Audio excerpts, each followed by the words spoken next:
welcome to our presentation at Access Agile. This is a Scrum for Beginners workshop, what happens in sprint planning. And as many of you know, we're in a program here. We decided to do a whole series of Scrum. I guess it could be seen either as a refresher program or as a Scrum for Beginners program. We are here at Friday evening. It's how do you do sprint planning?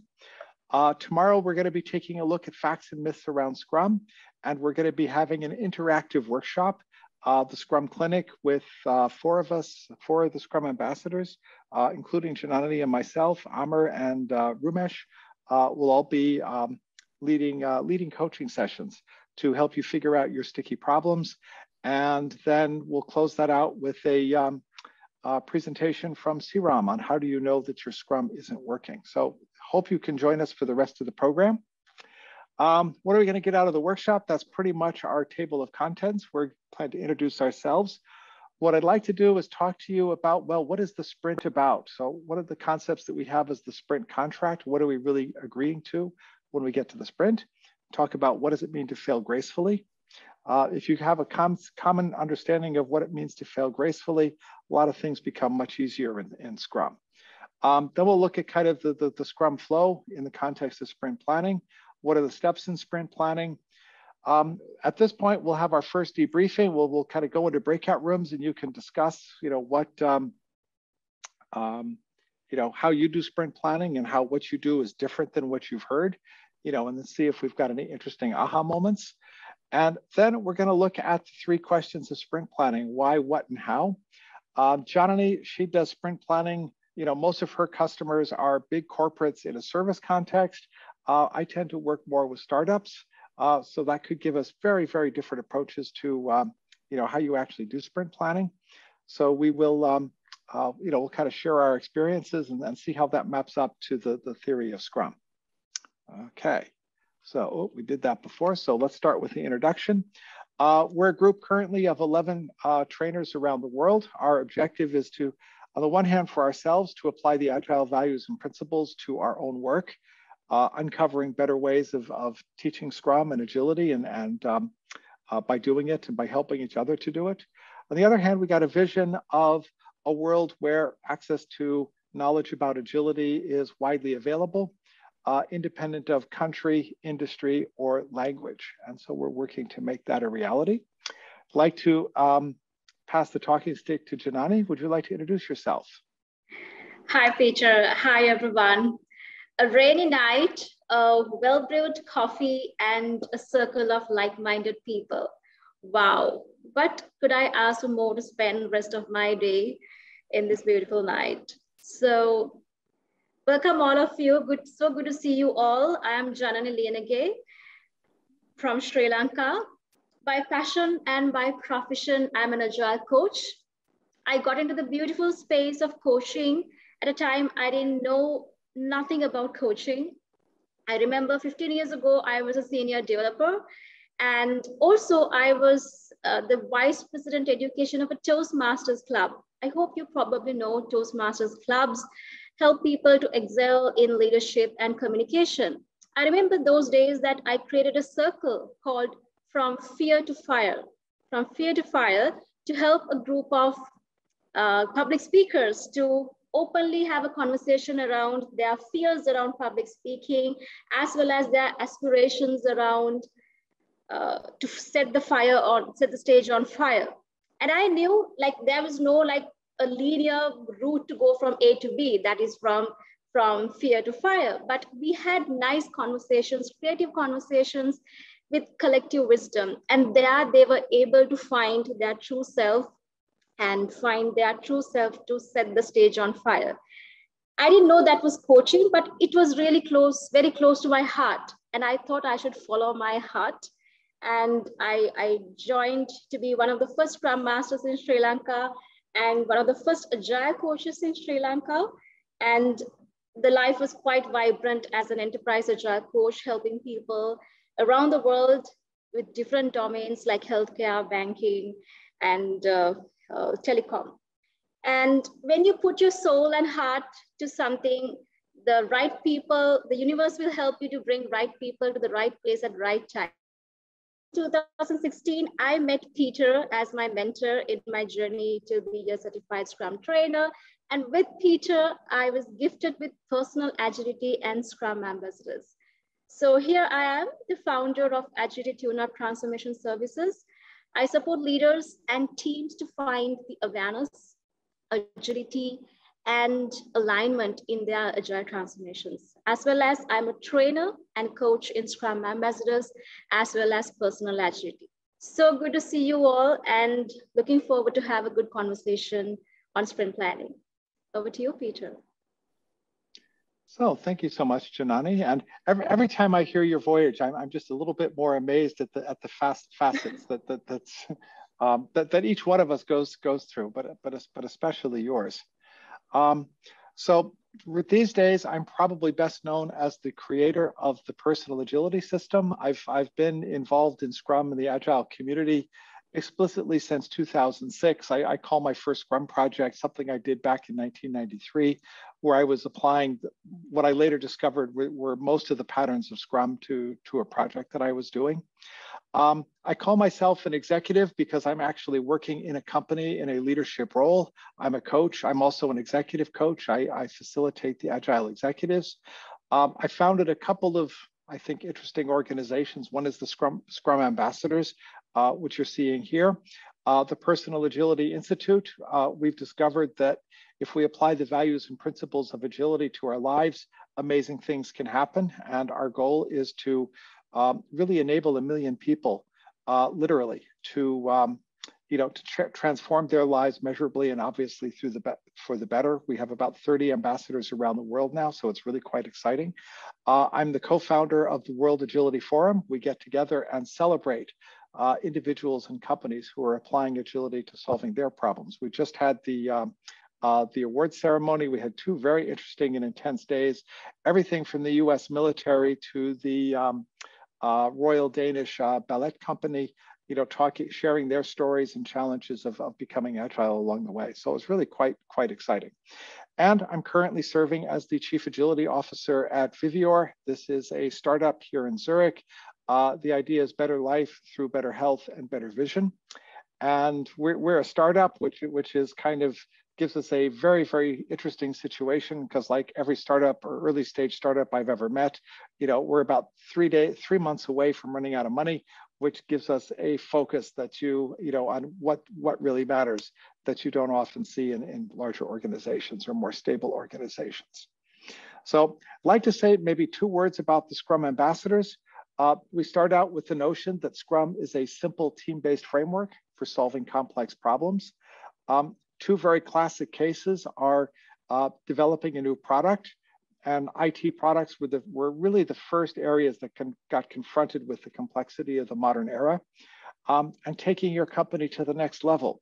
And this is something we heard at the World Agility Forum, remaining competitive and relevant in today's context is an extremely challenging and complex task.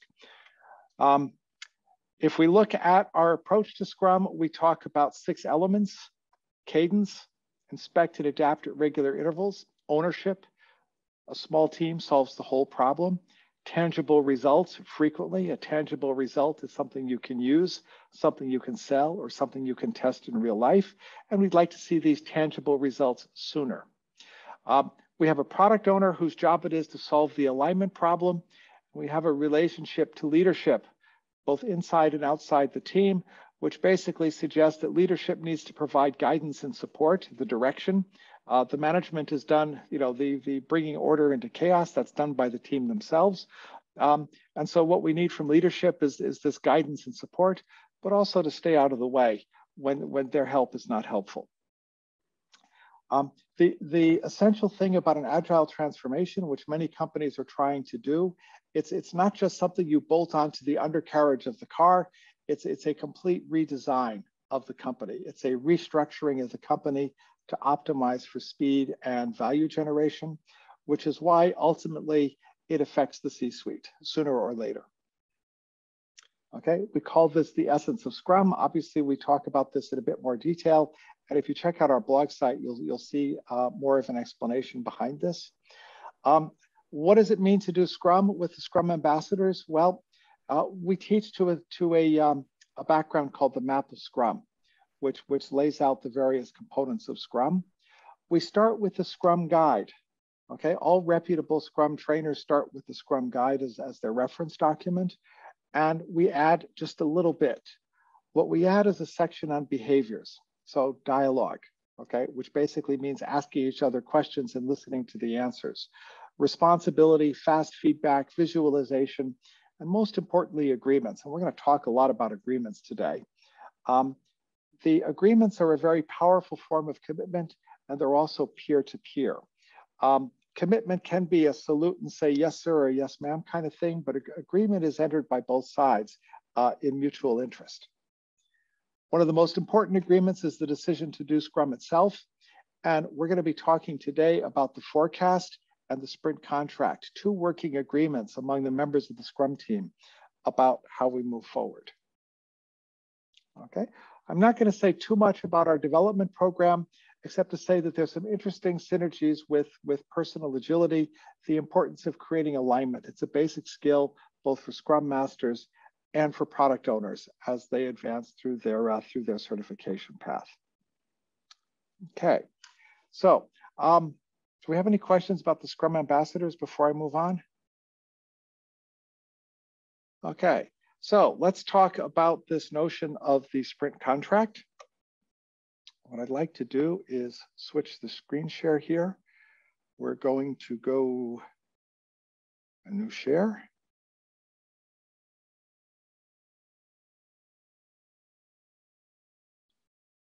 And let's optimize for video. Okay, so you should now see my hand. Can you give me a sign, something, maybe Janani? Okay, I see Janani. Okay, so what is the sprint contract? Okay, and when we talk about Scrum, Scrum basically organizes the development of a product into a number of very small, very short projects, which we call sprints. Okay, and so the idea is, you know, if we have a faraway goal, which we call the product goal, okay, we break it into smaller pieces that we call sprints. And these sprints are like building blocks, and each sprint makes a small improvement or relatively small improvement on the product, but over, you know, the cumulative effect over a longer period of time is we get the product that we want to have. So what are the parameters of a project? Okay, well, some of you may have heard of the iron triangle, you know, time, scope, and cost, but there's a fourth element, which is usually pretty important when we're developing software. So let's go through them one at a time. The first is the time itself. Okay, now that the time here is the length of the sprint. We are talking about the sprint contract. Okay, so this is not the overall project. This is one little element of it. So we have the time. Then we have the cost. Okay, now the cost in Scrum is the team size, because the team size is fixed for the length of the sprint. And the time is also fixed because that's the length of the sprint. Okay, so in this case, if we say one of these arrows here is 2 weeks long and there's 6 people in the team, well, then we have 6 times 10, 60 person days. That's the cost of the sprint. Okay, and we measure this at the team. This has nothing to do with your customer contract or who actually pays the bill. This is the work that the team is doing. Okay. Then we talk about the quality. Okay, now the quality in Scrum, this is defined by the definition of done. What does it mean to be done? Okay, and so the idea is that every individual feature that we produce has to be done. The whole increment that we produce by the end, the incremental improvement of the product, that also has to be done. And we have a common understanding of what that means, which is valid for everybody. So we call this the definition of done. And this is designed to ensure the quality. Now, the last element is the scope. What is the new functionality that we're going to build? Now, in Scrum, we specify the scope through 2 components. Okay, the first is the sprint goal. We'll talk more about that in a moment, which is the business goal that we're trying to achieve, and what we call the forecast. Sometimes you'll hear this term, the selected product backlog. Some people just call this the sprint backlog, but that's not technically correct. The forecast is the list of backlog items. Okay, we have a list of backlog items that we think we can accomplish by the end of the sprint. Okay, now I'd like to introduce a concept to you, which I'm going to call failing gracefully.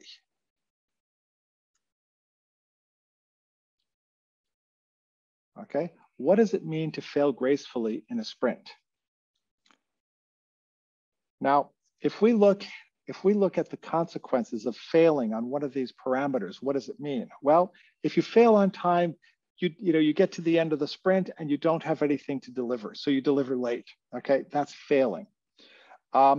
If you fail on cost, well, that means you did overtime, or maybe you extend. Oh, by the way, if you extend the sprint, well, that also causes you to spend more money, spend more time.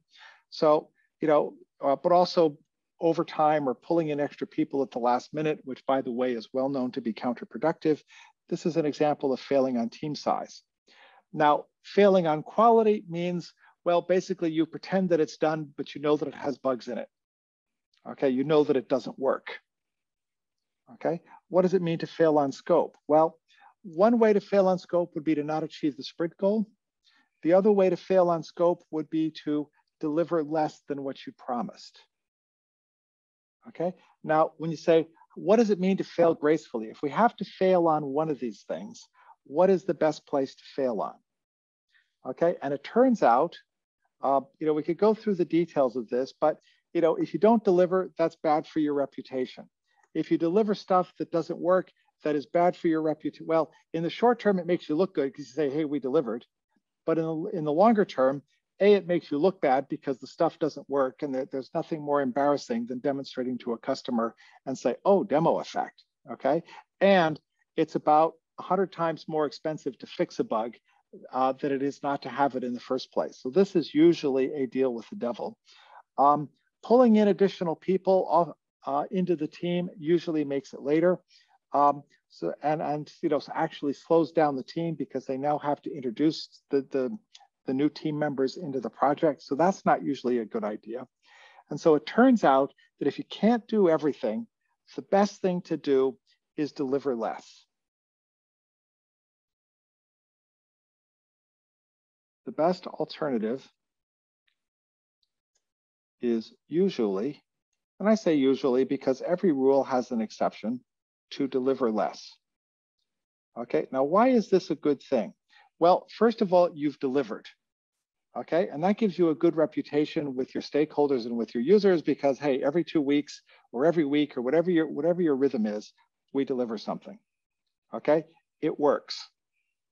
Okay, we haven't blown the budget, we haven't blown the time.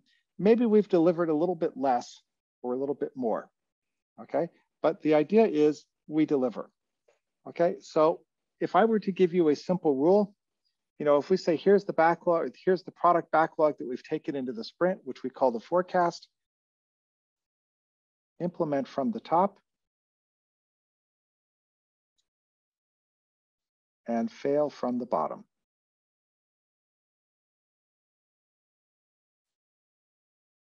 So if you're only going to deliver one feature, which one should it be? Well, the one that was number 1 in the backlog. If you're only going to deliver 2, the top 2. If you're only going to deliver 3, the top 3. If you're going to fail to deliver a backlog item, which one should it be?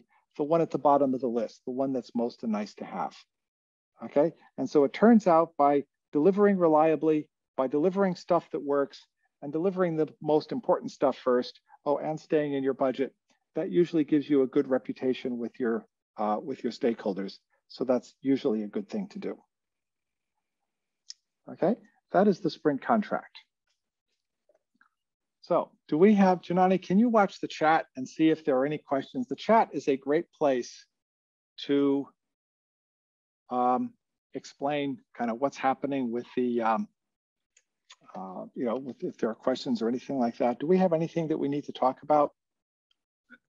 Peter, I don't think any specific questions have come up in the chat at this point, at least. Okay. So Janani, what's our next topic? Yeah, features. So next is we are going to make a drawing, how Scrum works. Okay. So since we're still drawing here, so here we have the sprints. Okay, and we usually draw these sprints as kind of a loop. Okay, so we go into the sprint and we go out of the sprint. So how does Scrum work? You know, we've got this faraway thing, which we call the product goal. And we have the loop. Okay, so we start with sprint planning. Okay, we have as an input, we have the product backlog. We have a thing called the product goal. So this is what we are trying to achieve with the product with the product. Okay, so this is maybe the definition of the future product that we're trying to implement. Okay, we come into sprint planning and we say, okay, of all the things that we could do to achieve the product goal, what makes the most sense moving forward? We go into the sprint, okay, and the team organizes itself. And I'm not going to get too much into detail about things like the daily Scrum and the task board and whatever. But by the end of the sprint, we get to the sprint review. And what's happened? Well, a couple of these backlog items, we took them into the sprint. We have here, excuse me, we have here the previous version of our product, the previous version, okay? Through the magic of software development or whatever is being developed in your context, these wishes have been turned into an improved version of the product.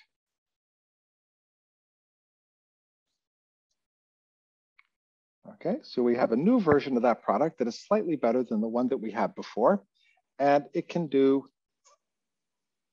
compared to the previous version, it can do some new things, okay? And these new things, they correspond, each one of these backlog items corresponds to a new thing in the product. Okay, now as we go through the sprint, so we've got this thing, this new thing here is called the increment. Okay, at least once per sprint, we have to produce the increment. And we have a gate here. That gate is called done. Nothing comes into the increment unless it's done. Okay, so the idea is each individual backlog item that we convert into finished product is done. And if appropriate, that increment as a whole is done. So the idea is we go from a finished state to a finished state. We go from a tangible value to a new tangible value. Now, we say, well, wait a minute, what has to happen to that we can do this, okay? And the key thing here is that these backlog items, they have to represent tangible value.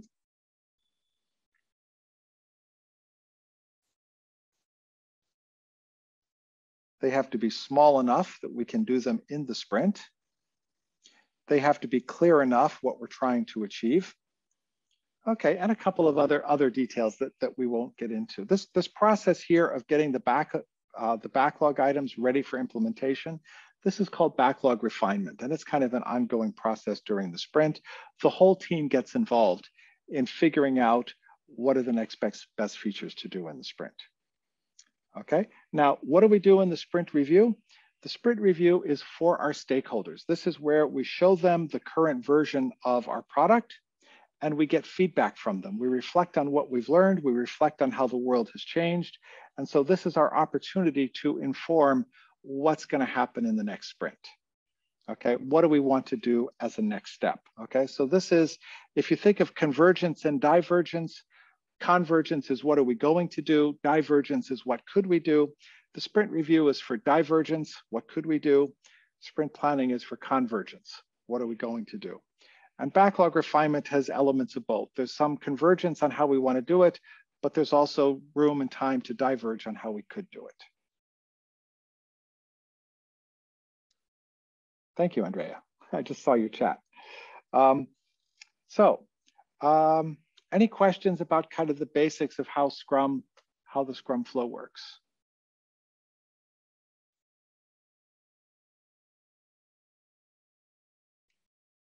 Okay, so are we ready to look at how sprint planning works? Going once.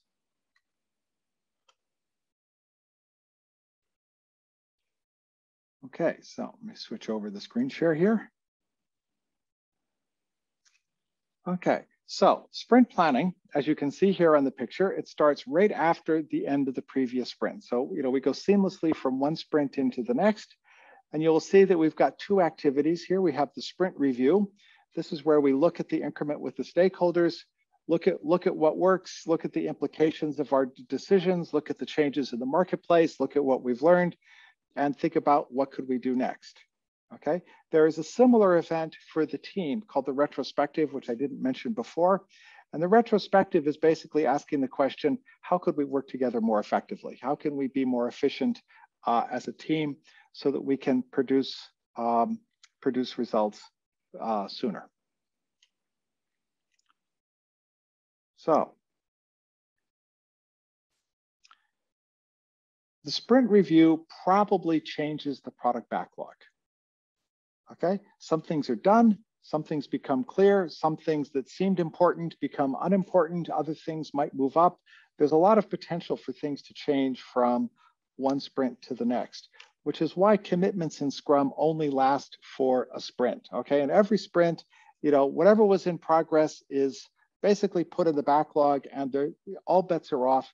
You can completely reprioritize on every, at every sprint boundary. And that's one of the important things. That's why we do Scrum, is we have these hinge points called the sprint. And then at the hinge points, we can change direction. Okay, so we have our long-term product goal, we have our product backlog. We may or may not have updated these based on what we learned in the previous sprint. Okay, so the first question that we ask is why? Okay, why are we doing this? What are the reasons behind what we're trying to accomplish? Now, the basic idea is we have a long-term goal, which we call the product goal. And then the sprint goal should be the best step forward, given what we know today, to achieve the product goal.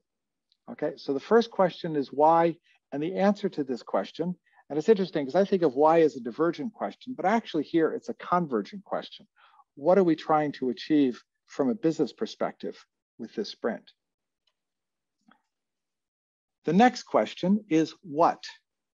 Okay, what are the features that we're going to implement which we think are going to help us achieve the sprint goal, which in turn is helping us achieve the product goal? So notice these are some backlog items coming off of the product backlog that the team believes that they can accomplish by the end of the sprint.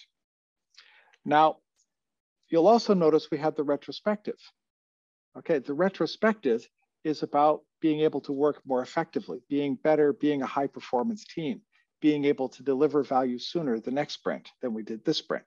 Okay, so at least one item from the retrospective is expected to come into the forecast, an item of substance. Okay, if it's something that we can just snap our fingers and say, okay, we want to talk less during the daily Scrum, that's easy to decide and you don't have to put that in the forecast. But if it's something more complex, like we'd like to give, I don't know, test-driven development a try, or we'd like to experiment with a new build server, things that are going to take time and team capacity, well, that needs to come into the forecast. Okay, so this is now answering the question, what are we going to do? And at the end of topic 2, we usually call this the first half of sprint planning for historical and tradition reasons. We have a concept, this is what we think we could accomplish by the end of the sprint. Now we might adjust that forecast a little bit up or down after we do the next concept, which is the detail planning, the solution concept. Okay, first is how are we going to implement what we set out to do? This might be a technical problem which requires architecture. We might be thinking about, well, we want to reach customers for some market research. Well, how could we do that? Do we want to reach out to HR departments? Do we want to reach out to, do we want to place Facebook ads? Do we want to reach out to our neighbors in the office complex? How do we, what's the best way to do this? Okay, and then once we have an idea of what the solution is, then we start saying, okay, what do we actually have to do to make this happen? What is the task planning? Okay, now this concept, this combination of the sprint goal, the forecast, the concept, and the task planning, in Scrum, this is collectively referred to as the sprint backlog. This is our concept as a team. How are we going to solve the problem? How are we going to achieve the goal that we defined at the beginning of the sprint? Okay, at the beginning of sprint planning. Okay, now This concept gets updated on a daily basis. That's one of the things we do in the daily Scrum, so that every day we have an updated plan, which should take us to achieving the sprint goal. Okay, how do you know that you're done? Well, you've answered the 3 questions. You have a sprint goal, you know what you're trying to achieve. You have a list of backlog items that are describing how to get there. And you have the task and solution concept so that you can actually start work. Okay, now these things might not be the ultimate solution concept, and it might not be the ultimate task planning, but it should be enough that you can get started and start working towards the sprint goal. So that, in a nutshell, is sprint planning. And Janani, I believe we're now ready to do some debriefing. Yes. And this is that moment of truth where we're going to find out whether our participants can pass the Turing test or not. So would you like to lead them through the Turing test? Yeah, so we're going to have a debriefing session. So probably we will go for breakout rooms, 5 minutes, where I would discuss what resonates with you now. Is it different or similar to how you do sprint planning? You discuss and we come back and have a debriefing, what you heard, what you learned, and what you have a conversation. So Peter, we are going for 5 minutes, right? For a conversation. Yeah, I think 5 minutes sounds good. Yeah, we have 28 members. Yeah, why don't we do 5 breakout rooms? Exactly. Let me create the breakout rooms. Okay. So what you're going to discuss is what resonates with you now based on what we discussed so far, as well as how different it is today in your sprint planning meetings, or how close it is. Just have a conversation and let's come back and see what emerges. Okay. So 5 minutes. And I'd like to encourage you to turn on your cameras for the conversation. I realize for some people that's not possible, and that's okay. And if for some reason, you know, working with the microphone isn't possible for you either, you know, put some text into the chat, okay? And if all else fails, we'll look forward to seeing you when we all come back. All right, so enjoy the conversation. We'll see you back in the main room after 5 minutes.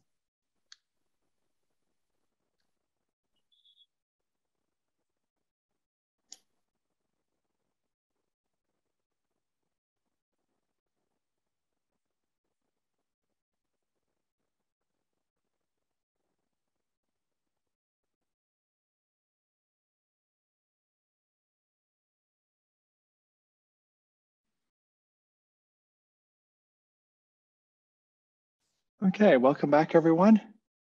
Janani, would you like to do the debriefing? Yes, so who had a good conversation? Anyone would like to share, like, okay, what was the biggest surprise in terms of in the conversations, like, oh, this is not the way that we do sprint planning, or like, this is quite same to we do the sprint planning. What were the surprises? What were the conversations? Anyone like to join in? I want to share is kind of different, but okay, let me pull out my camera. Okay, so for me, it's sort of different, slightly, which is still the same though. The end goal is the same. So what I do in my one, I normally start my sprint planning on a Wednesday. So before my sprint planning, Thursday before, which is a week before the sprint planning, we have our refinement session. So if there are things that we need clarification on the requirements, so the PO has got a week, more than enough time for him to come back to clarify those requirements. So we going into our sprint planning, we have everything actually aligned properly before we go into our sprint planning. So my sprint planning is just to balance out things. And there's one other meeting I normally have. We've actually arranged that with the PO. So I actually call it a backlog management and organizational meeting. So what we do in that meeting is 4 things actually captured in that meeting. So I make sure that all the features, they have all the features requirements are available. I call it a pre-refinement meeting, right? Before the refinement meeting. We're not even talking of the sprint planning, before the refinement. So we have the feature requirements available. That's one of the things I check. Then I ensure that the stories are prioritized properly. Yeah. Then I ensure that the stories are ranked as well. Then I looked at the situation where I ensured that each stories have enough details and it's got acceptance criteria. So with that, we take that into our refinement meeting. So we just do a lot of sizing on our refinement meeting. So in my sprint planning, we don't do so much. We just actually balance out things and start our sprint. That's me. Yeah, I agree with you, because having a good backlog refinement really helps towards the effectiveness of sprint planning. And also different teams will do backlog refinement in different ways. That's why it's not a formal event in Scrum Guide, right? That's why it's an activity the team gets to do in different frequencies during the sprint. Correct. Yeah, that's great. Yeah. Peter? Now, if I could just jump in here, I would, one question that I have listening to you is kind of how much energy and discussion do you have in the parts with the team? Because it sounds to me like all the decisions are taken, like what are the acceptance criteria and what is the feature and everything before you talk to the team. Okay, now that might be, and I also want to say this, this is curiosity here. There's no judgment. There's just, I'm wondering, if you had the team involved in those discussions, would you, well, maybe I should be phrasing it differently. How are things going through the sprint? How are things going through the sprint reviews? How is your satisfaction, kind of with the results that you're producing, by the time you get to the sprint review and show the features to the stakeholders? As I say, it kind of smells a little bit like there's not much interaction between the product owner and the dev team, or even the dev team and the stakeholders. And so, maybe more interaction, getting the developers closer to the beneficial users of the product might give you more interesting conversations. Yeah. But okay. That's food for thought, and please don't take it as a criticism. I'm just no. This is interesting. Yeah. No, not at all. Not at all. I just wanted to say that the dev team are actually involved in the discussion, apart from the backlog management and organizational meeting. That's a meeting I actually planned out between myself and the PO to structure the backlog, really. But apart from that, the team is actually involved in every discussion. Yeah, actually carried along. Thank you. Janani, back to you. And you're muted. Right. So anyone else want to share any thoughts came in the conversation?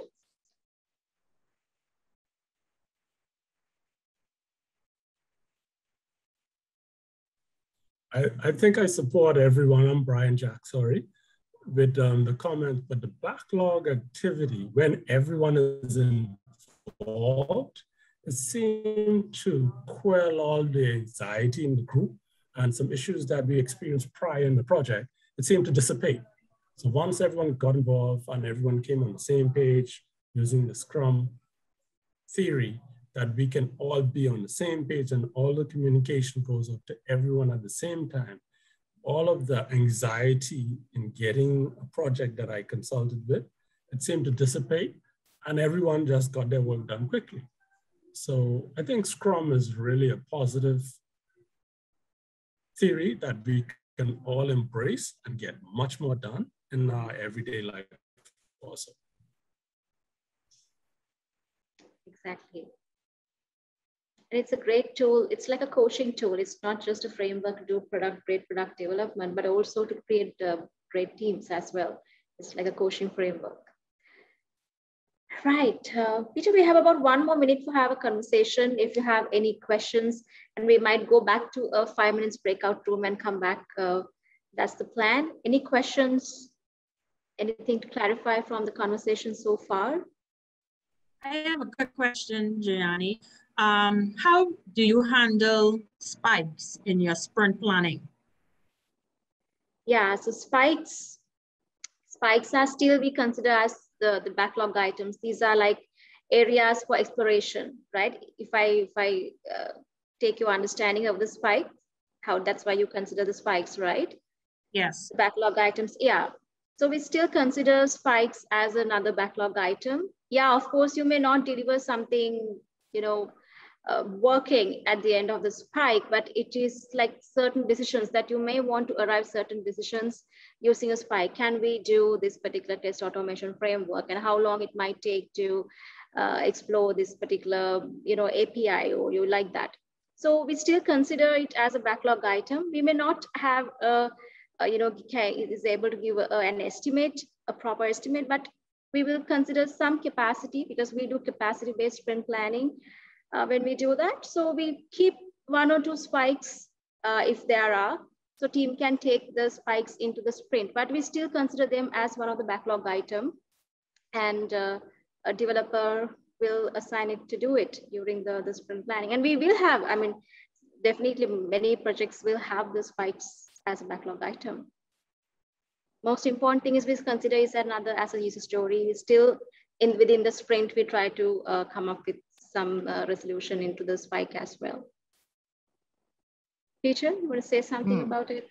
Actually, I'm kind of chewing on this because, for me, one of the reasons to say you want to put something into the sprint backlog is you want to be able to discuss it when you get to the sprint review, because that's the logical time to discuss it. Now, but that's an opinion that I've had for quite a while. And one of the things where Scrum has evolved over the years is that the sprint review is now for the stakeholders and not for the product owner. Okay, if you go back and you look at Scrum, the way they did it and the way they published it back in, 2005, the early books, the people who were our product owners back then would probably be stakeholders today. They were very senior and they were kind of far away, and maybe we were happy to get them to show up once a month. In fact, one of the theories, why does Scrum have a 1 month limitation for the sprint as well? That's how often they could get their product owner to fly out to wherever the development team was to review the progress of the product with them. So I'm kind of thinking, gee, do you really want to review the results of a spike with the stakeholders? And the answer is I'm not sure, and that's probably something that you'd want to talk about. I expect that's one of those classic it depends sort of questions.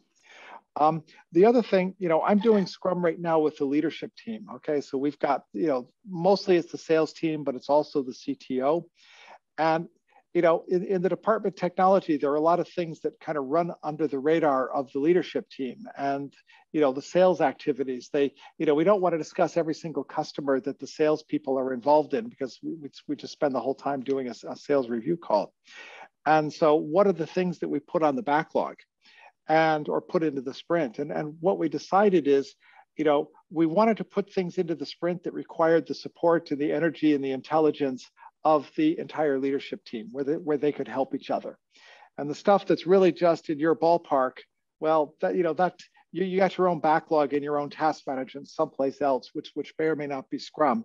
But really the only stuff that you need to bring onto the kind of onto the sprint backlog, onto making it visible, is the stuff that we want to discuss with the whole team. So for instance, we have an onboarding process where we look at the overall statistics for our customers, and we have measurements of the activations of our product. And we discuss that at every sprint review, but we don't discuss the individual cases and the individual data points. We just kind of look at the big picture and see how we're doing, and use that to inform us, do we need to be doing something different operationally? Okay, so that's kind of I guess the opposite of a spike. This is daily business, but yes. Okay, and one of the last things, Janani pointed out something very important. Backlog refinement. The events have a specific place in the Scrum flow. Backlog refinement is not an event; it's an activity. It's something that has to be done, and likely you're going to do a little bit of it before your first sprint planning, and then you're going to do a little bit kind of in every sprint as you move forward. Now, as with many things, it depends. The team I'm coaching right now does hardly any backlog refinement at all. We're doing very short sprints, and we figure out what we want to do this sprint based on what happened in the last sprint. It's a very, very here and now kind of sprint planning. That works for us, but hey, we're a startup that's worried about our next round of funding. So we got other issues than a larger organization that knows it's going to be here 6 months from now. Talking stick. So Peter, we can send the team to discuss for another 5 minutes what would happen after the sprint goal is arrived. This is a good point to send him to a breakout room. Peter, you're on mute. Sorry, if we have time to do that, that sounds like a wonderful idea. Yeah. We managed to get everybody into one room who didn't have working microphones. And so I tried to reshuffle that during the, let me do that. Yeah, no. So let's just use the, right now we've got no one in room 4. I think we've got it shuffled. Maybe we've got one too many people in, so maybe let's try to balance it out a little bit. Because we got 3 people in room 1 and then 6 people in room 2. Maybe we move 1 person from room 2 to room 1. Okay, and if you have any issues like that, if there's no one in the room who can talk, raise your, there's a way to ask for help, and then we'll come and help you. And otherwise, we'll just kind of go from one room to the next and see what's happening. I'll just say this ahead of time. I'm driving, so don't put me in the room that I have to type in anything. That would be terrible. Okay, well, as long as you can talk, you're good. Okay, yes. And don't text and drive. That's bad for your health. Exactly. Yeah. Okay, I did a little bit of shuffling. Now room 5 will have 5 members and others probably equal numbers. So let's go for 5 minutes. And what you're going to discuss is what would you do after arriving the sprint goal in the sprint planning? What would happen, or what would happen after the sprint goal is arrived? Okay, so let me create the breakout rooms. Yeah, okay. Have a conversation.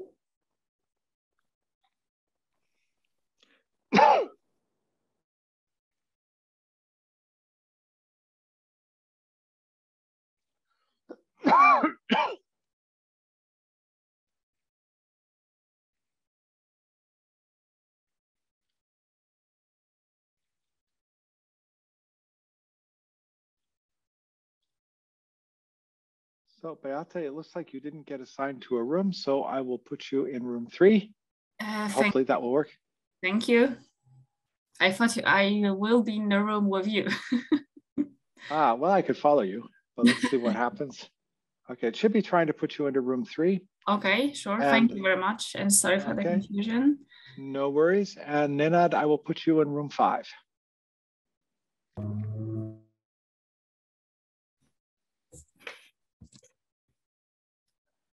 Beata, how come you're still here? but. It seems we should be together in the room. Okay. Okay, well, let's see. We've also got Nicolo. So why don't we just start a little discussion here?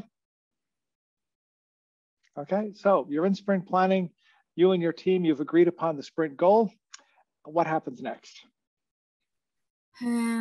So first of all, I should tell you that I'm trying to be a Scrum Master. I have a huge knowledge, but I can't share something from my experience. But I imagine that when we should always, according to a new Scrum guide, we should always follow the product goal.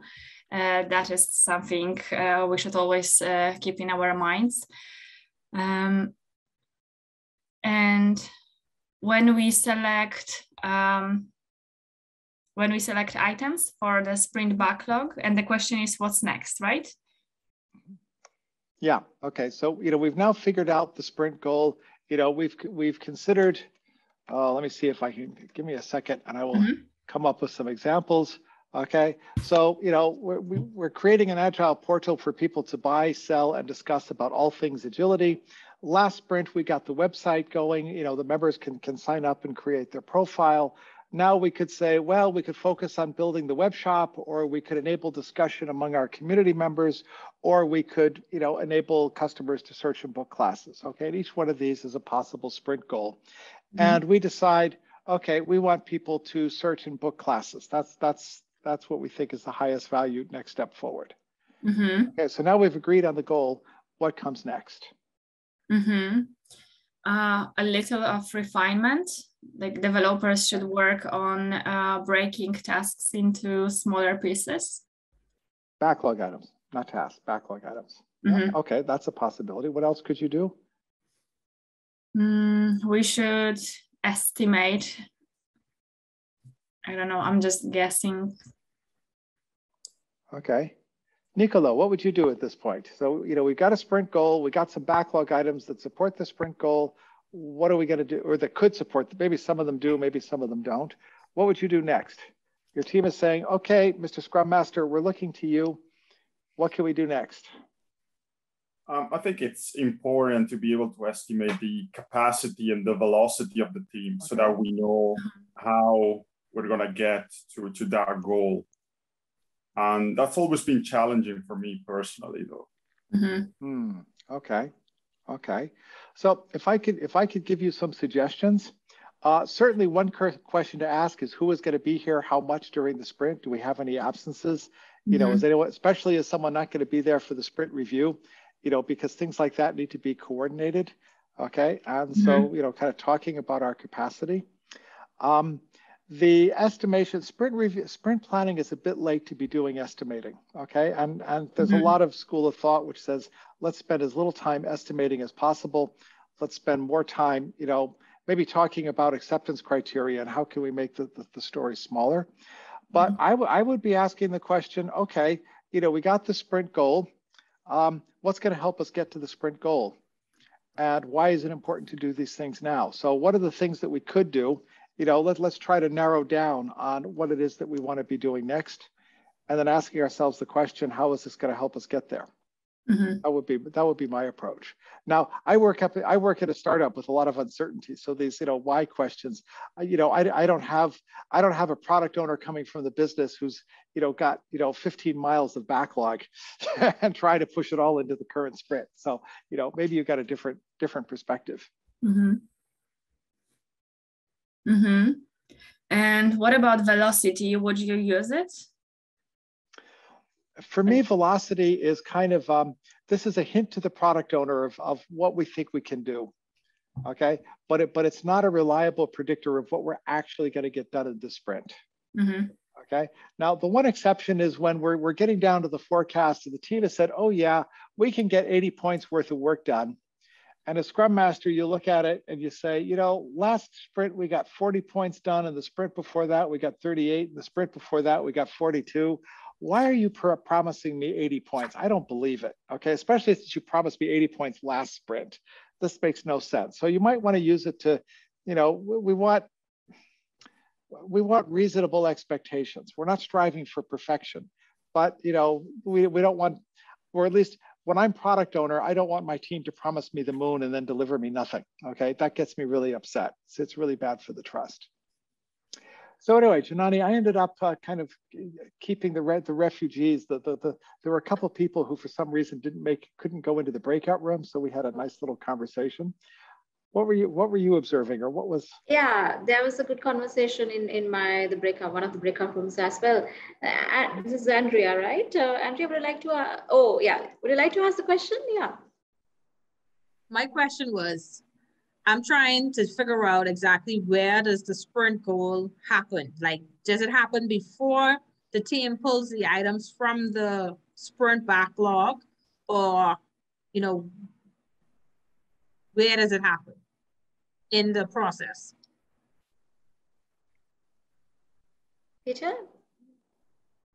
Whenever we get a really hard question, Janani's answer is Peter.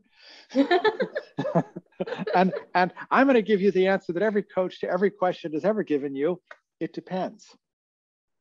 Okay. Now, one of the things we expect from a product owner is leadership. Okay, and leadership is different than management. That was one of the great learnings from Jan Farkas's talk about Scrum. How do you manage a Scrum team? You don't manage a Scrum team. The Scrum team manages itself, but the Scrum team still needs leadership. Okay, and so leadership is the question of direction. Where are we going? Okay, so one of the things which is really helpful is when you have a product owner who is providing leadership about where are we going? Where is the product supposed to be? Okay, in personal agility, we have this navigation model. We say we're sailing to Jamaica. Okay, Jamaica is our destination. What's the next waypoint on our way to Jamaica, and how does this help us get to Jamaica? Okay, and having the product owner be able to answer that question. And a lot of it is, Sometimes it's going to be more directive, sometimes it's going to be more collaboration. In my sprint plannings, I would say half of the sprint planning has been figuring out what the sprint goal is. What do we want to do? What's the next best step forward? Because it's been a hard problem. We didn't know the answer, until we looked at the results for the previous sprint and kind of reflected on our learnings. So, for me, that why question, it's the hardest question, and I'd certainly start there. Now, I've seen it happen where we go nice hierarchical from the why to the what to the how. And I've seen it also happen where we say, okay, here's the why. Now we do the task planning. Oh, how do these things fit back into stories? What are the themes that we've recognized? So I've seen it go both ways, but I think theoretically the cleanest, whether you really do it this way or not, is there's always this difference between theory and practice. Is let's get clear on what that business goal is. I would expect the product owner to be providing leadership here, but not to be not to be an old school military commander who says, go this way and don't give me any back talk. If your product owner is expecting you to salute and say, yes, sir, you're not doing sprint planning, you're getting marching orders. And that's not quite the same thing. Sorry, can I ask a question here, Peter? Yeah. Sorry, I didn't actually catch when you were talking about velocity. I think someone asked a question about velocity. Just a follow-up question on that, yeah? Okay. Is it right for you to increase your velocity with the same team capacity that you have? Is it proper for you to increase your velocity? Because management want to demand from you, okay, let's increase our velocity. So is it right to do that? Well, why don't you demand from your management team that they start doing Scrum in their team, and then they will have much more honest opinion about what to do next. So my own take on this is let's do less estimation and more refinement. Less estimation, more refinement. Okay. Yeah. Okay. So what does it mean to estimate? Typically, you'll do something like planning poker. You'll sit together, you'll talk about the backlog item, you'll get a better understanding of it, and then you'll play poker to give it a number, and you'll come up with a number like 8. Mm-hmm. Okay. And then and that's supposedly about the same level of complexity as other 8s. Now, how many points does your team get done in a sprint? Well, let's say they're averaging about 25. Okay. So that 8 represents about 1/3 of your team's capacity. Okay. Now that's a really big number. I mean, a good estimate is all, plus minus 50% is a good estimate. So that 8 could be anywhere from 4 to 12. Now 12 is half of your team's capacity. If 2 of your 8s turn into 12s, you're only going to get 2 stories done instead of 3. And your management is going to say, my God, guys, you suck. How come your estimates are so bad?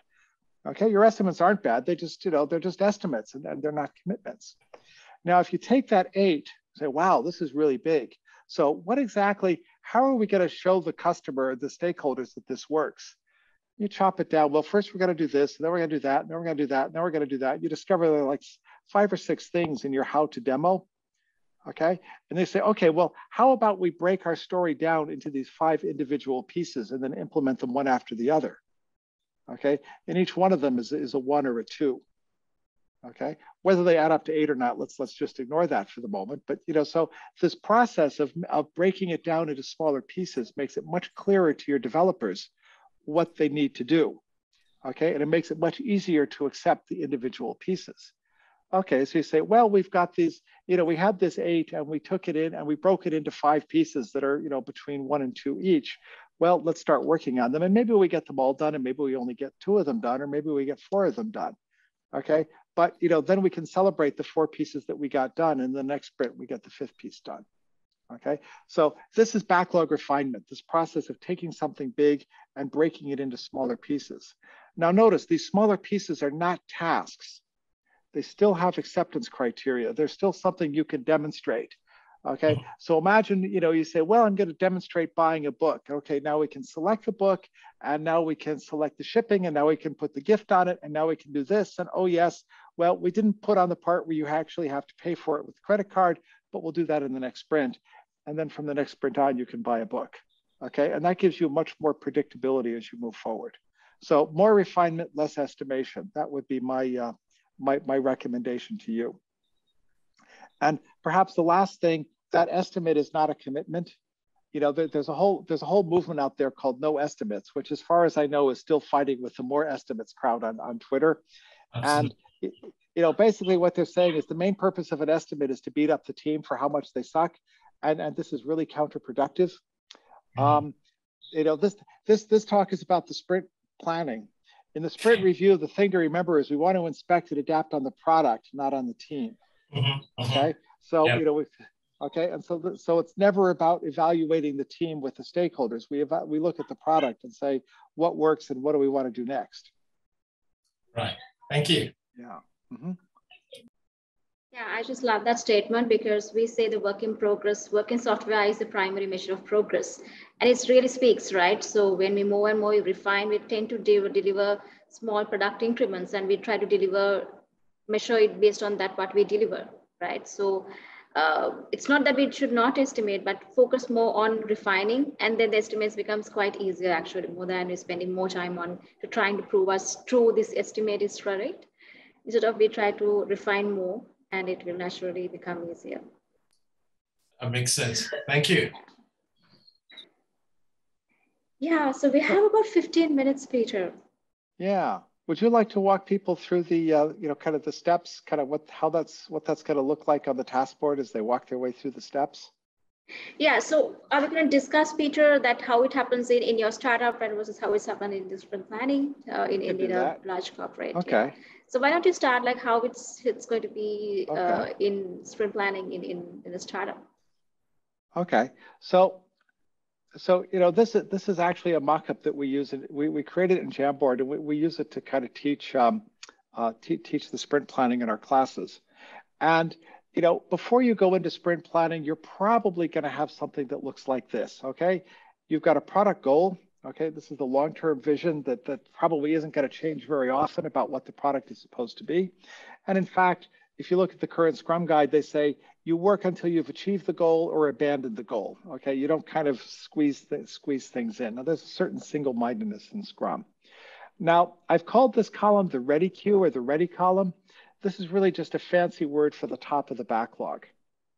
Okay, so the idea is, you know, the product owner, you know, based on what's going on before, in most contexts, you have an idea of what you want to do next. Okay, and so you're going to have conversations around that objective. You know, and then these backlog items, you know, they're going to represent, you know, the stories that you think you're likely to take into the next sprint. Now, you're still, you know, leaving open the possibility that you're going to have a conversation about this. Okay, and so this is kind of the starting point for the sprint planning. So, Janani, maybe let's start with your side of the world. You know, you're the kind of big corporate service company. What happens next in your world? Yeah. Let me share my screen. What happens here?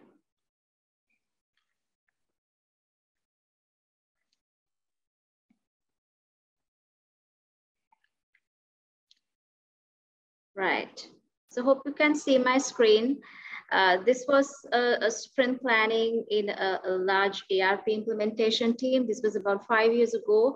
I had experience in different types of sprint planning meetings. Some are quite close to what Scrum Guide is, and some are totally different to what Scrum Guide says, but this is pretty much in the middle path. This took a middle path when it comes to the sprint planning. So you can see when it takes an ERP, it's like, if you think your ERP is like a fabric, the workflows and business processes are like strings and ropes that are interwoven to the fabric. So, you know, sometimes the biggest challenge the ERP teams would say is there is nothing we can deliver in 2 weeks because everything is integrated and you have to do a lot of changes. And that's true. But in this particular team, I saw the product owner was quite influential to break this loop and have a different kind of a conversation, what we could do about it. So to give a quick background, it was a finance management ERP. And let's take a very simple workflow, right? Like accounts payable. So you have, they take this as a business workflow, right? So, you know, decide on goods required, you find a supplier, you issue the purchase order and receive goods or services and check the goods. Likewise, let's take this as a business workflow. And what would happen is the story maps. The story maps really helped us. I'm not spending too much time on helping you to understand about story maps, but I hope you have heard about the story maps. So story maps is a simple graphical representation how your backlog items or user stories would fit into a customer journey, as well as talk about the sequencing, what happens next, and like that, as well as you can really prioritize based on the value. So the story maps really helped us, because if we had to discuss about this ERP application in terms of a flat backlog, it would have been really painful. So every like 3 months during, we do a release planning and we draw this story map. We used to draw this story map. So it's a visual tool to have a dialogue. That is the best benefit I saw in terms of having a story map. It was not so clean as this, and we had a lot of challenges, but you know, it's really drove certain conversations. And it helps to connect the user stories to customer journey and business workflows. So our sprint goals were coming from the story map, right? Because we have overall product goal and the story map. And during the sprint planning, right, the product owner initiated the conversation like what, so what, and now what, right? I remember like it was a dialogue, more of like saying, product owner saying, okay, this is what you have to do. This is the product, the sprint goal. He started like having a conversation. What were the key observations from the sprint review that the previous day or previous week we had? What were the latest product? What is our latest product increment? So that is a what. Then so what, right? That is what important conclusions we make based on the conclusions we arrived in the sprint review, as well as looking at our product goal, what is important now? And that is where it drives the conversation to now what? What directions we can take to move forward? What brings value? Because as Peter showed, there is a product goal, which is the overarching objective that we want to achieve. And then sprint goal is how we move one step forward towards the product goal. So most of the time it started like, okay, from the product goal, then we arrive the sprint goal. And it was a conversation more than product owner telling, hey, you need to do this in the sprint. He started this conversation. So this what, so what, now what is a simple tool in liberating structures. You can have a look at it. But he had this nice conversation for people to understand, the Scrum team to understand what is the sprint goal. And what happens next was, okay, how to identify the sprint goal. So it was a dialogue, right? Now, it was not a simple one product. You understand in an ERP, it's a interrelated business workflows. So the product owner help us to understand, the team to understand, okay, what is the minimum? What is the minimum integrated business process, right? Which we can implement without many changes to the existing parts. What is the minimum integrated business process, which we can validate end of a sprint, right? It's like a happy path for business process that can run independently in production without major enhancements. Of course, we didn't release it. I remember we didn't release it because the users were not expecting changes every 2 weeks or every month. We did it, we controlled it using feature toggles, but we try to understand, okay, what is the minimum, the bare minimum? And then we help the people to understand, the team to understand the sprint goal. It's not enough simply arriving at the sprint goal. It's also important to have a conversation, okay, end of the sprint goal, like sprint goal is like saying, hey, we're gonna have a party in 2 weeks, right? But how this party would look like, what are we going to get away from that? So what are the key takeaways to the stakeholders at the sprint review, right? That's where that Peter mentioned, like, do you want to show each and every spike at the end of the sprint review? Maybe not, right? So what are the key takeaways to stakeholders at the sprint review? What is the definition of done? What challenges us to meet the sprint goal? How do we measure it? So we had a conversation with the product owner. It was a dialogue. Peter mentioned the importance of a dialogue. So after arriving at the sprint goal, we elaborated the sprint goal in these kind of aspects. And then only we went to having a forecast. But I will hand over to Peter because we haven't really looked at the forecast part in the in the Jamboard. Yeah, Peter, that's how so far it goes. Maybe you can show the rest of the Jamboard, and I'll take that. Yeah. Okay, awesome. You know, I was really glad that you brought up story maps, because story maps are a great way to visualize your product, both its current state and its future state. And you can actually update the story map, you know, kind of on a week-by-week basis, and you see what, you know, how things are getting implemented. And it also gives you, you know, one of the problems with the product backlog is the product backlog is very quickly so long that you can't, you know, really, you know, it goes off the screen and you can't really see it anymore. Whereas the story map grows in 2 dimensions.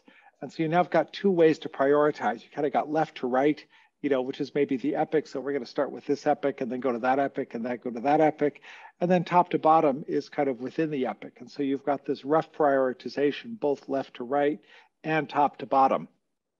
You know, and that gives you a way to kind of have a conversation about, well, do we want to go more left to right, where we're kind of getting, you know, the basics of the breadth of the feature, or do we want to go more into the depth and get one feature really, you know, or one epic, you know, really working completely, okay? And which way you want to do it, well, as with all things, it depends, but it makes it very easy to talk about the alternatives and consider the options.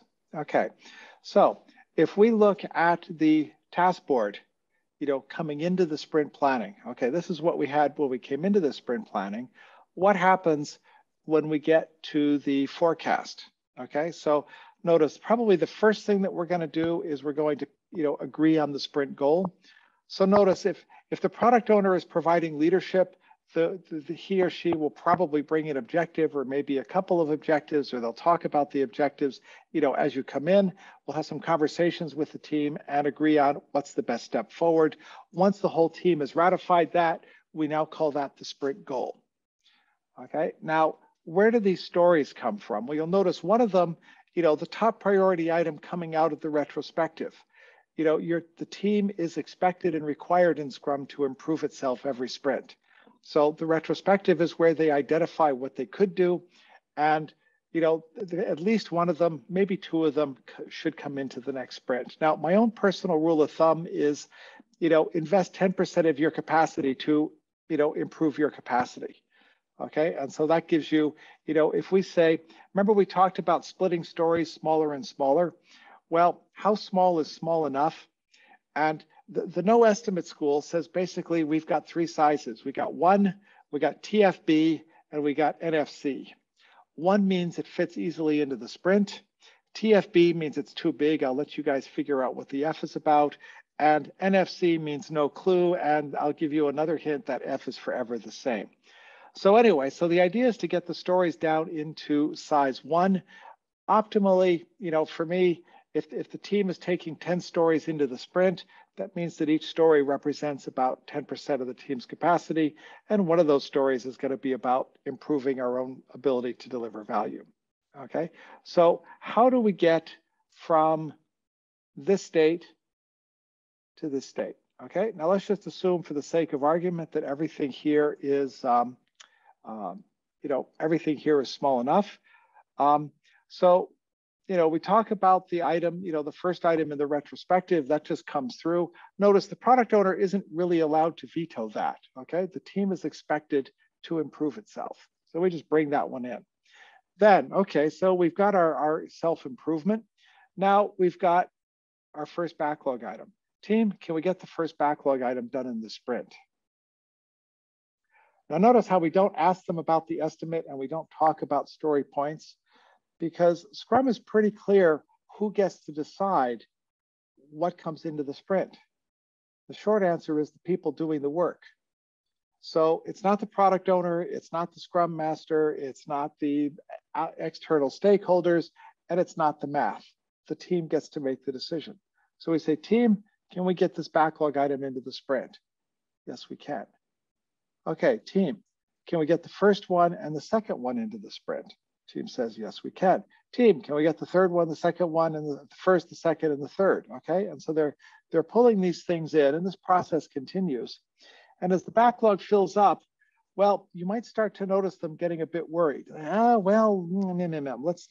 think about that for a moment.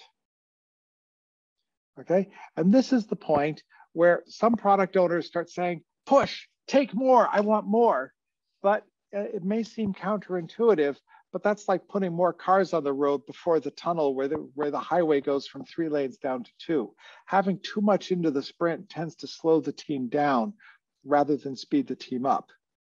Okay, so the thing to remember is this thing is only a forecast.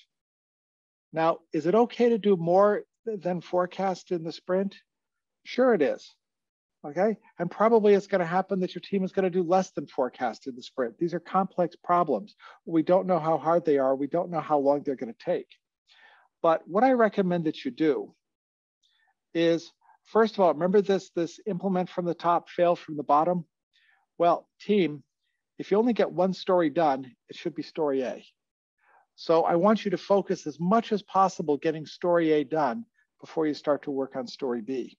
Okay, so only do work on story B if there's nothing you can do to contribute to story A getting done.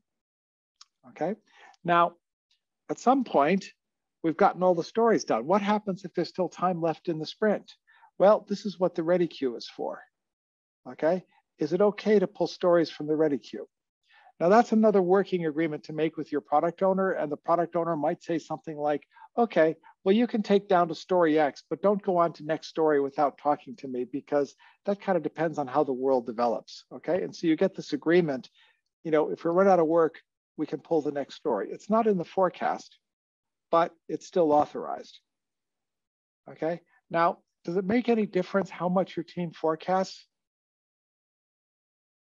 So let me ask you a question. Given the following choices, first alternative, we hit our estimate perfectly. Okay, we estimated that we're not going to get any work done this sprint, but we hit it perfectly. Is that a good thing or a bad thing? If you think it's a good thing, give me a thumbs up. And if you think it's a bad thing, give me a surprised face.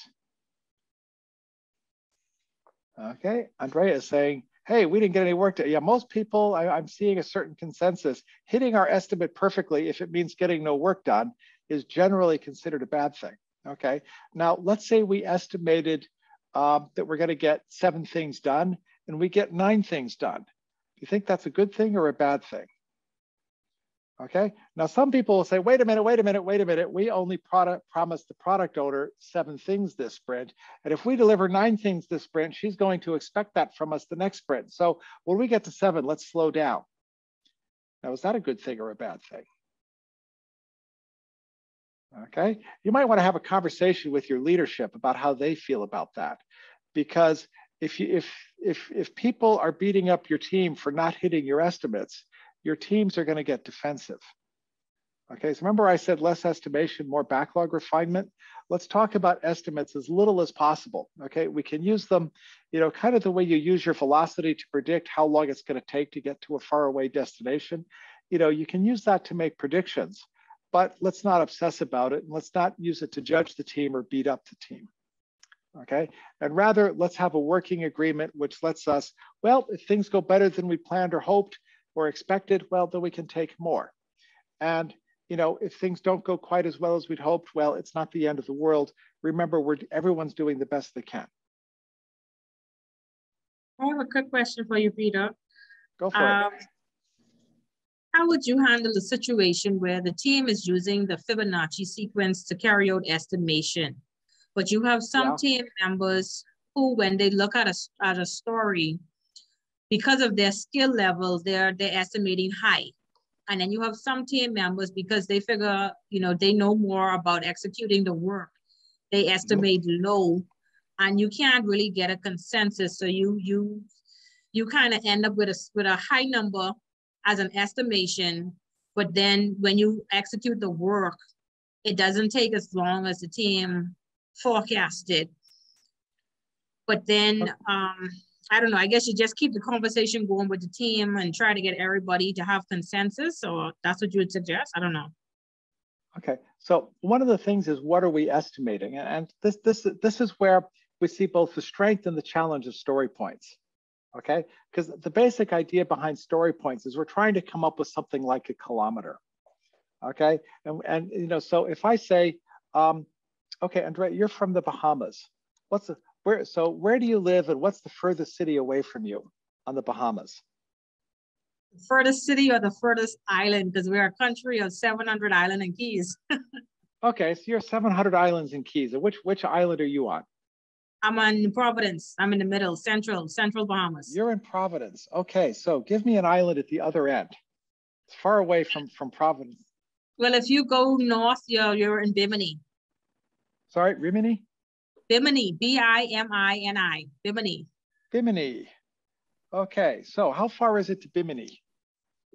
Well, you'll have to ask Mr. Brian Jacks. I think he's better with geography and distance. Okay. I think you're looking at about near 120 miles, somewhere around there. 120 miles. Okay, so let me ask you another question. How long is it going to take me to get to Bimini from Providence? Are you traveling by boat or plane? Oh, well, I don't know yet. If it's in a plane, how long is it going to take? Mr. Jack, how long is that flight? About less than 20 minutes? Less than 20 minutes. Yes. Okay. And if I get it in a boat, how long it's going to take? 7 hours. 5 to 7 hours. Okay, so I got one estimate that says it's going to be about 20 minutes, and the other estimate says it's about 5 to 7 hours. Has Bimini moved? No, it hasn't moved, but our mode of transportation. Okay. The mode of transportation makes a difference. The mode of transportation. So what's the difference? What's the essential difference between these two modes of transportation? Cost. Time. Time is the same for everybody. What's different is the velocity. Yes. The distance is the same because the plane is faster than the boat, it gets there sooner. Okay. Now, when you're doing these planning, you don't really know which of your developers is going to do it. You may have one guy who's super fast, and you may have another guy who's kind of inexperienced, and you may have a couple of gals who are somewhere in the middle. Okay. Which ones are going to do it? Well, you don't know. Okay. But the distance is the same. That's true. So one of the ideas of velocity is we want to estimate distance and measure velocity. Estimate distance, measure velocity. That's kind of the thought model behind story point estimation. Okay, so what you're trying to do is get a common understanding how far away, this backlog item that you've got, how far away is it? Okay, and try to get a common understanding of not about how long it's going to take, but get an understanding about what the problem is. Now, when you're having this conversation, your tester is going to have one perspective, the business analyst is going to have a different perspective, the developer who's already done it 5 times is going to have a different perspective, and your your novice database guru or database manager is going to say, oh man, I've never done this before. I can do it, but it's going to, yeah, okay. And so they're all going to have their perspective. And what you want to try to do is get a common understanding of the problem, okay? And then you're going to learn what your team's velocity is. Now, this is all fraught with a lot of discussion. And so what I try to do, an alternative approach, I call this a concrete alternative to story points. You'll find it on my blog somewhere, is to say, okay, how do we know that this thing works? How can I show you that this works? Well, step 1, step 2, step 3, step 4. Okay, let's take each one of those steps and make a card for it. Guys, can you get that card done in a day or 2? Okay, and so what you're trying to do is break it down into pieces where you've got something concrete and tangible as a result that you can get done, that you got confidence is doable in a day or 2, okay, without obsessing too much with whether it's a day or whether it's 2. Okay, and so the idea is to get things into really bite-sized chunks, and then when you're making an estimate, you say, okay, well, how many cards do we think this is going to be, at the end of our refinement process? Okay, so my personal belief is that refinement gives you much better numbers and much less argument than, than estimation. So I would try, really refining your stories to the point where, as I say, 10%, if you're getting 10 backlog items into a sprint, I think you're doing pretty good in terms of refining your stories. And then you might even get more depending on how big your sprint is and things like that. Jacqueline, I see a hand up. Yes, I was going to offer a suggestion. You mentioned planning poker earlier. And the one thing that's good about planning poker is that if you have a senior developer and a junior developer, and the senior developer says 2 and the junior developer says 10, then you just ask them to have a conversation in front of the team of why they chose 10 and why they chose 2. And then they'll list the reasons. And then as the team listens to the reasons and gives, their take on it, then you have everyone reassess until you get to more of a common estimation. Yep. That is an excellent technique. And I've used it exactly that way. Have the extremes explain themselves. Okay, and see as the team kind of converges on their common understanding of how big it is. And I'd encourage you to do it and say, okay, how many cards do you think this is going to be after it's fully refined? And use the estimation as a proxy. When you're estimating, have that as a proxy for the refinement process and see how small you can get the cards. Okay, I have a small problem. We said we were going to go until 7:30 our time. We're actually well past that, and no one's running away. This is really great. On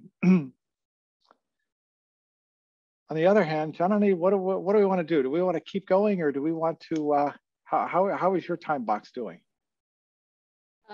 Maybe we can do maximum 5 minutes because that is exactly 12 minutes past the time. Okay, I can't hear you another 5 minutes. Yeah, maximum. Yeah. Okay. You can show Peter the next one, how part. Okay. Yeah. Okay, so let's see, somewhere. Okay, so share the screen. So for me, this is the end of the first half of sprint planning. Okay, for me, the first half is about the why and the what. And this gives us the forecast. This is what the team thinks it can be accomplished. But remember to be nice to your team. They're doing the best they can. Don't beat up on them if they do more or less than what they forecast. Okay, so the last question in sprint planning is how. Okay, now how, in the picture I showed you, we talked about 2 things. One is the technical concept, okay, the craftsman's answer to, how are we going to solve the problem? And the other is the organizational concept or the task planning, which is, if you will, the project manager's answer to how are we going to solve the problem. Okay, and so the idea is that for each of these backlog items, including the improvement or the impediment that we want to fix, we have a conversation and we say, how are we going to solve it? Okay, and the result of that is for each of them, we have a set of tasks. Now, how do we get there from here? A pattern that's worked very well for me in a development context is we say, okay, let's take each of the backlog items. We got 2 people, or we got 6 people in the team. If we had, let's just say we had 6 backlog items. Okay, so we're going to go all the way down to story E here. And we're doing 2-week sprints, so we've got 2 hours for the second half of sprint planning.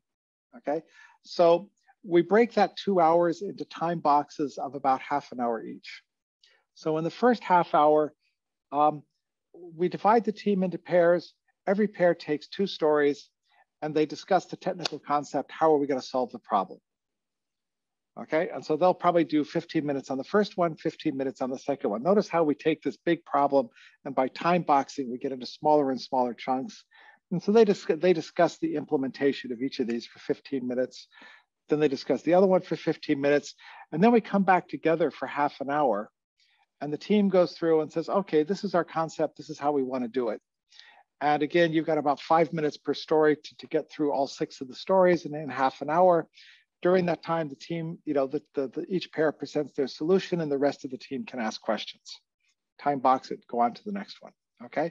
So by the end of an hour, 2 people have thought about each problem relatively in depth. The whole team has had a chance to look at each problem, okay, for your first 6 backlog items, okay? Now for the second hour, we need to do task planning. Okay, so we're going to go back into the pair and share, maybe with the same pairs, maybe on the same stories, maybe yes, maybe no. And then they're going to sit down and they're going to create the post-its, the individual task cards to get the story from idea to done. Okay, half an hour, 15 minutes per story. They do their brainstorming on the story. Then you come back in front of the task board and, one after the other, in the order of priority, you say, okay, these are the tasks that we need to do in order to get this backlog item done. Okay, and then they put their tasks on the board. Okay, and once again, you've got the same situation. Two members of the team have thought in depth about it. And the whole team has had a chance to look at it and ask questions. And very often you'll see people say, oh yeah, great, we got to add another card here. We forgot about that. Okay, now the thing to remember is the task board belongs to the developers, not to the Scrum Master, not to the product owner, not to anybody outside the team. So the only people who get to touch the task board are the developers themselves. Okay, and so by the end of that, you basically have a concept of what to do with your first 6 stories. And you're ready to start work. What happens if you have more stories? Well, remember what we said about focusing on the first ones first. So you'll go start to work on them, and as you see that you're running out of work, you'll go do, the concept of the task planning during the sprint for the stories further down the road. Okay, and so when you've got kind of enough work that the team planned and analyzed that the team can start work, then you're ready to call sprint planning done, and you're ready to go off to work. Okay, and that is, at least in my humble opinion, the most common way to do the second half of sprint planning.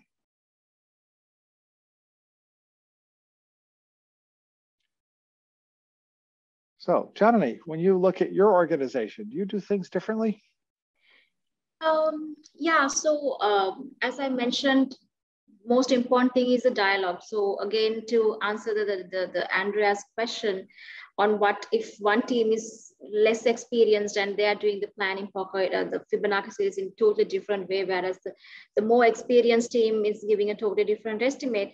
So as Peter also mentioned, what I would do is try to create a common understanding, which means I might invite the more experienced team to observe how this less experienced team would be doing the planning poker. And because the story point is not only about the effort, it's about the complexity and the uncertainty, what we don't know about this particular story. So getting the experienced team to come and observe and do some sharing of the knowledge or of the domain expertise would really help here. So they can create a common understanding. So that is one thing that I have seen happening when we have this kind of totally different, 2 teams are working towards a common release and one team is less experienced, the other team is more experienced. So it's about 2 teams working together end of the day. Yeah. Janani, one of the things that came up was I've got a senior guy who says he can do it in 2 days, yeah. And I've got a junior guy who says, oh, no, this is going to take 2 weeks. What do you do? So that's right. Let them have a conversation to help them to understand, because as Peter mentioned, the distance is same, right? What is the challenge is about the experience or the skill. So let them have a conversation and try to understand who can help here, right? It's not about, who's going fast, but who can help each other, because the Scrum is like rowing, right? More than one person being faster, it's about the alignment and how much they can collaborate. That's how I have my experience. Yeah, and I would add maybe one last point. Pairing is a really powerful practice. If you could get the senior person to work with the junior person, and actually help the junior person develop their skills and develop their understanding of the product, you can get a junior person up to a journeyman level very, very quickly. And you get this, you build this shared understanding of how the product works. And so, pairing and mobbing, that is the whole team swarming on a problem. As I say, they can be really powerful, and they really bring teams together in terms of their ability to solve problems together.